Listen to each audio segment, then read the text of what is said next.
Ang tinutukoy ay mga papeles na magpapatunay sa kwento niyang mana ang mga binentang lupa para magkapera para sa kanyang mga korporasyon na sangkot ngayon sa Pogo. Git ni Roque, matagal na ang kanyang kumpanya at wala umano itong kinalaman sa Pogo. Wala ho kaming interest doon sa kanyang yaman.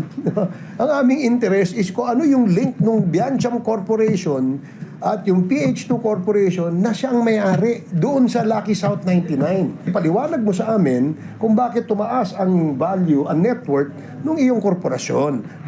Sa kanyang social media post, sinabi ni Roque na hindi siya magpapaaresto sa komite na nag-iimbestiga sa Pogo Hub sa Bamban-Tarlac at Porac, Pampanga. Hindi po ako pugante.